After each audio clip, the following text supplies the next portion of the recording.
అమెరికాకి కొన్ని బాధ్యతలు ఉన్నాయి. కాబట్టి అమెరికాకి వెంటనే ఒక పని చేయాలి. ఇరాను దాన్ని పొడిగించాలి. అమెరికా ఏంటంటే ఇరాన్ యుద్ధాన్ని 2-3 రోజుల్లో ముగిస్తేనే అమెరికాకి గెలుపు. 2-3 రోజులు దాటి వారాలు నెలలు గడిచింది అంటే, ఇరాన్ ఏదైనా చేసి యుద్ధాన్ని పొడిగించింది అంటే అమెరికాకి అట్టర్ ఫ్లాప్, అమెరికాకి డిఫీటు, అమెరికాకి అవమానం, ముఖ్యంగా డొనాల్డ్ ట్రంప్కి తీవ్రమైన అవమానం, ఆయన ఓటమి కూడా, ఆయన పదవి కూడా పోయే అవకాశం ఉంది. ఎందుకంటే ఇరాన్ని 2-3 రోజుల్లో అమెరికా అధ్యక్షుడు ఇజ్రాయెల్ కలిసి ఓడించేయాలి.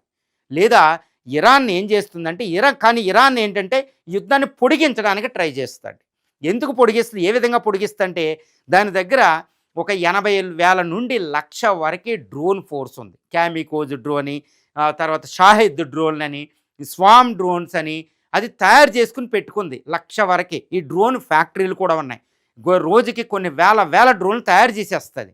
కాబట్టి ఆ ఫ్యాక్టరీలు కూడా జాగ్రోస్, ఎలబర్జ్ మౌంటైన్స్ కింద ఉన్నాయి. కాబట్టి అది తరగదు, అది అటాక్ చేస్తూనే ఉంటుంది డ్రోన్ ద్వారా. ఈ డ్రోన్లు కూడా పెద్ద ఖర్చు అవ్వు.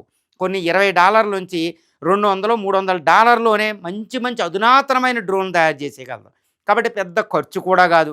మామూలు రా మెటీరియల్ ఇరాన్లోనే మామూలుగా దొరికితే దానికి కావాల్సిన బయట నుంచి కూడా అంత అవసరం లేదు.